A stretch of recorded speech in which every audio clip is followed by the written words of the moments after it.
ازيكم عاملين ايه؟ يا رب تكونوا بخير. انا ما كنتش ناويه اسال عليكم على فكره عشان انتم مزعليني. قلتولي عاوزين لينك صراحه يا هايدي علشان نتكلم ونحكي مشاكلنا وندردش فيها مع بعض. وايه اللي حصل؟ زيرو تفاعل. طب ده ينفع؟ حاسه اني المفروض اكنسل الديمقراطيه سيكا واكون ست ديكتاتوريه. هديكم فرصة أخيرة ويا رب تستغلوها صح، وهحدد بقى وقتها أثبت الفقرة دي ولا ألغيها. فخلونا نشرح كده للناس اللي ما تعرفش الفقرة دي عبارة عن ايه. مبدئيا كده انا قررت ان انا اضيف شوية فقرات متنوعة للمحتوى هنا على القناة، وخيرتكم ما بين كذا اختيار وانتوا اخترتوا الفقرة دي. انا نزلت ليكم لينك الابليكيشن ده، وهنزله ليكم تاني في الديسكريبشن ده عشان دي هتكون اخر فرصة ليكم في الفقرة دي. بعد كده هلغيها وهعمل فقرة من عندي. طيب خلينا نفتح الابليكيشن كده ونقرا الكام مسج اللي وصلوا لنا. بصوا انا في مسجات قريتها وفي مسجات اول مره هقراها معاكم. هما كام مسج يعني مش كتار. خلينا نبدا باول واحده. كنت بحس اني مش طايقاكم زمان. شكلها بدايه اون فاير خالص.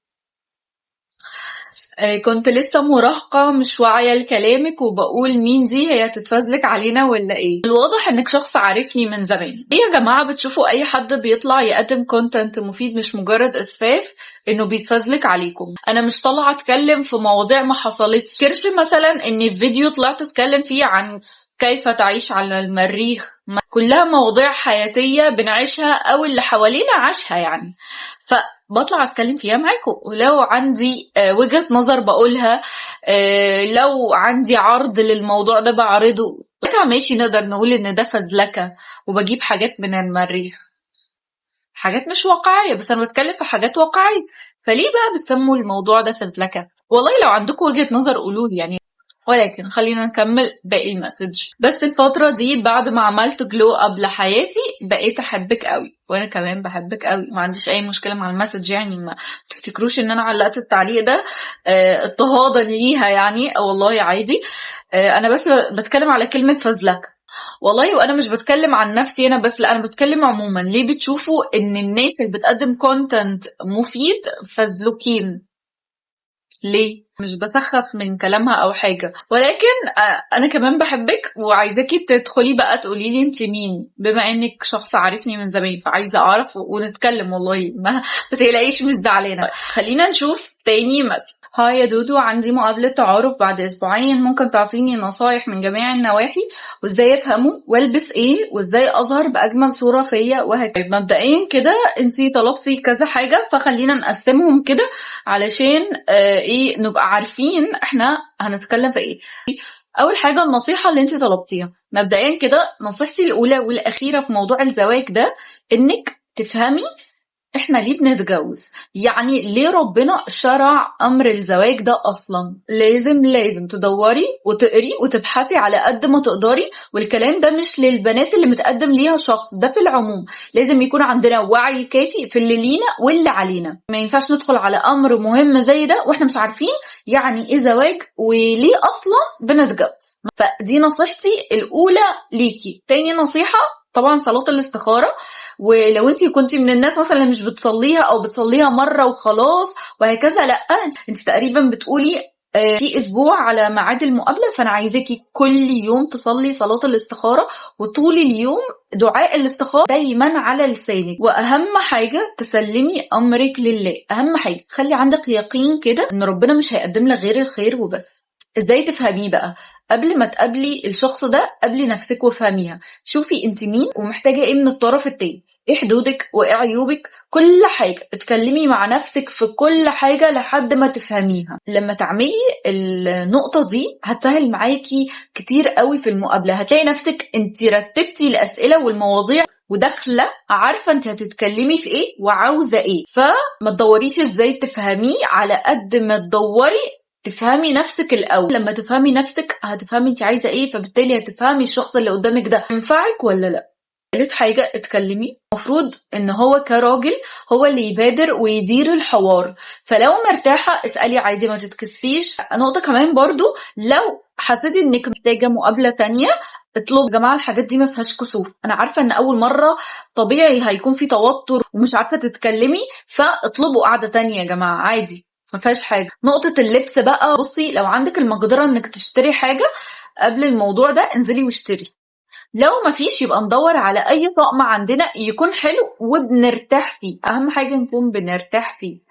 طبعا قبل المقابلة بيومين على الأقل لازم تكوني عاملة شيبنج لأي شعر زايد في وشك، واوعي تقعدي كده، اوعي تطلعي له كده، حتى لو انت من النوع اللي مش بيعمل او بيشقر. وانا هنا مش بتكلم على الحواجب عشان ما فيش حد يكتب لي حرام وبتنصحي البنات بايه وكل الكلام ده، انا بتكلم على باقي الوجه. ما ينفعش نطلع من غير ما نكون عاملين وشنا المستعج، جبهتنا، كل الكلام ده ما ينفعش. ما سيبك بقى من وشي هيلتهب، انا بقولك اهو اعمليه قبل المقابله بكام يوم. الحاجات دي يا جماعه بتنور الوش وبتخلينا نظهر حلوين. ما تغيريش ستايل لبسك اليوم ده، خليكي على طبيعتك. يعني لو بتلبسي دريسات او جوب خليكي على نفس الستايل، ما تروحيش تلبسي بنطلون يومها. والعكس لو بتحطي ميك اب، نصيحه مني وعارفه انها تزعل كتير، بس حاولي على قد ما تقدري اليوم ده ما تحطيش. خصيصا بقى لكل الكلام ده، ايه النصايح اللي اقدمها لك طول الاسبوع دي؟ تعمليها: كلي كويس، اشربي ميه كويس، اعملي روتينك العادي كل يوم بالليل اللي هو غسول ومرطب، بلاش توتر، ما تتكسفيش، واطلبي مقابلة تانية وتالتة ورابعة لو احتاجتي. وارجوكي اجي ابوس دماغك لو حسيتي مجرد احساس في حاجة غلط او اللمبة الحمراء نورت، اجري، ارجوكي اهربي. احنا مش دكاترة نفسيين وحضرتك مش دكتورة نفسية، احنا بني ادمين عاوزين نستقر ونكون اسرة سوية نفسيا، مش هنعملها عيادة. تالت مسج معانا بقى بتقول: بصي انا من متابعينك وبحبك جدا، وانا كمان بحبك جدا، بس عايزه اتكلم معاكي بصراحه. انا بقالي فتره تايهه جدا في حياتي، مش منتظمه بسبب توتر وشغل وكليه ما شاء الله. عايش ايه تأدي لنفسي وقت قليل، فعايزاكي تنصحيني ازاي ارجع شغفي واعمل ايه، وايه الحاجات الاساسيه اللي لازم تكون موجوده عند كل بنت، واعمل ايه لو متضايقه يفرحني كبنوته، وانا كبنت بحب الحاجات والفيديوهات التحفيزيه دي، وخصوصا الكلين فلوجز وكل ده. وبجد عايزه اتكلم معاكي عشان تنصحيني، يعتبر ما بعرفش اتعامل مع الناس. طيب هو انتي في المسج طلبتي كذا حاجه، فخلينا برضو نقسمها. اول حاجه بتقولي ان انا تايهه جدا الفتره دي ومش عارفه ادي لنفسي وقت بسبب ضغطة الشغل والكلية وكل الكلام ده. ممكن تسيبي شغفك في حاله؟ والله العظيم مش بتريق ومش بهزر. خلينا نعتبر ان الشغف ده بني ادم زيه زينا، ممكن نديله فرصة يرتاح ويظبط نفسيته، ممكن ما نجريش وراه. بنعامله ليه معاملة الطرف اللي كارف لنا؟ ليه بنعامله معاملة الطرف ده؟ ما نديله هو كمان وقت، هو كمان محتاج يرتاح. والله العظيم الشغف كمان محتاج يرتاح. يا جماعة سيبوا نفسكم تاخد وقتها في أي حدث بيحصل ليها. يعني لا قدر الله حصل مصيبة وزعلانين، ازعلوا، بلاش نضغط نفسنا وتحاولوا ان انتوا تداروا الحزن او تدوروا على اي وسيلة انكم تتعافوا بسرعة. ليه؟ كل الحاجات دي بتعمل مشاكل نفسية وهتأذيكم بعد كده. انا بالنسبة لي موضوع الشغف ده حاجة يعني انا بشوفها هرمونية جدا. يعني فجأة كده ممكن اصحى من النوم عاوزة اعمل حاجة بقالي كتير ما عملتهاش او ما كنتش حابة اعملها الفترة اللي فاتت دي، بس انا دلوقتي عايزة اعملها. العكس، حاجة بقالي كتير بعملها مثلا وصحي النهاردة مش قادرة اعمل حاجة، ما بعملش، وهكذا. وانت بتقولي انك بتشتغلي وبتدرسي، صح؟ لو عندك الفرصة انك تاخدي يوم وترتاحي من المذاكرة ومن الشغل اعملي ده. لو انا هتكلم عنك فانت محتاجة تاخدي هدنة، ترتاحي وتريحي دماغك وتفصلي. ولكن انا بتكلم على الناس اللي دايما ما عندهاش شغف، اللي دايما بتفكر في حتة الشغف والطاقة وكل الكلام ده. جماعة احنا في حاجات لازم نعملها حتى لو ما عندناش طاقة، حتى لو ما عندناش شغف، حتى. هو احنا مش كلنا بيجي علينا فترات مش قادرين ولا عاوزين نصلي؟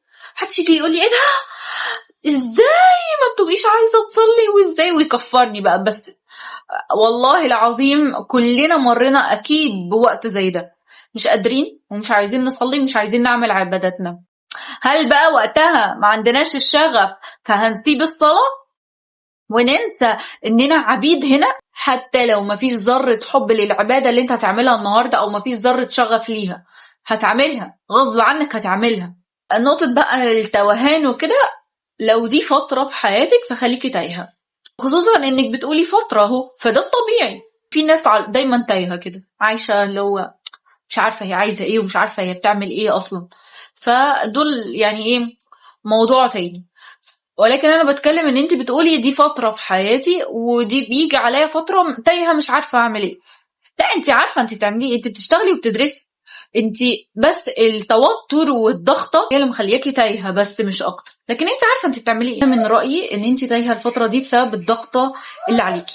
فحلك يا اما انت تاخدي يوم اجازة تفصلي فيه عن المذاكرة وعن الشغل. لو مش عارفة، حاولي ان انت تتعايشي مع الوضع ده، لانه حقيقي هيبقى فترة وهتعدي لوحدها. يعني يا ناس عايشة مرتاحة في بيوتها، ما بتعملش حاجة مرفهة، وتصحى من النوم تعبانة وقرفانة وتايهة ومخنوقة ومتوترة وكل الكلام ده.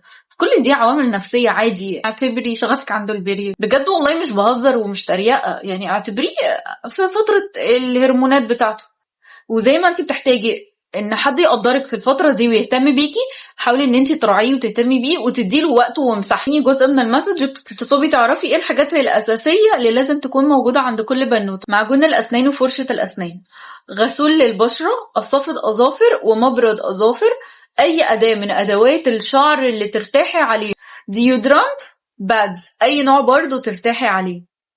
اعتقد دي اساسيات لازم تكون موجودة عند اي بني ادم اصلا، مش بنوتة بس. ما عدا طبعا اخر حاجة، تالت جزء في المسج: اعمل ايه لما ابقى متضايقة. في حاجات بتفرغ الطاقة السلبية دي، زي انك تتمشي، تنزلي تتمشي، زي الكتابة، زي الرسم. ومش لازم تكوني فنانة، يعني شخبطي عادي، الشخبطة بتخرج الطاقة السلبية اللي عندنا. دوري على اي هواية ليكي. تكتشفي هوايتك ازاي؟ بانك جربي كذا حاجة لحد ما تلاقي نفسك حبيتي حاجة معينة، فاعرفي ان دي حاجة من هوايات. وتقريبا في المسج بتقولي انك بتحبي تتفرجي على الفيديوز التحفيزية والكلين فلوجز والحاجات دي هواية من هواياتك برضو. وبس كده. في مسجات تانية بس انا حاسة ان انا طولت قوي. لو لقيت تفاعل على الفيديو ده فهنزل لكم باقي المسجات، عشان باقي المسجات نار وشرار. انا حبيت ابدا الموضوع وابدا الفقره بفيديو لذيذ كده خفيف. تفاعلكم هيحدد انزل لكم باقي المسجات ونتكلم فيها مع بعض ولا لا. ومن بعد الفيديو ده هحدد اكون ست ديمقراطية ولا ديكتاتورية. حاجة كمان بقى، طبعا انا شلت الانترو بتاع مشروبك وتعالي اسمعي، عشان حابة انها تكون فقرة منفصلة. فايه رأيكم تقترحوا معايا اسم ليها؟ انا فكرت بصراحة في معكم هيدوزة. انا عارفة ان انتم مش هتعبروني بس عادي ولا يهمني، هعمل اللي في دماغي برضو. لو ما عبرتونيش المرة دي هعمل اللي في دماغي برضو، وانتوا حرين. بس كده، اشوفكم في فيديو جديد. السلام عليكم.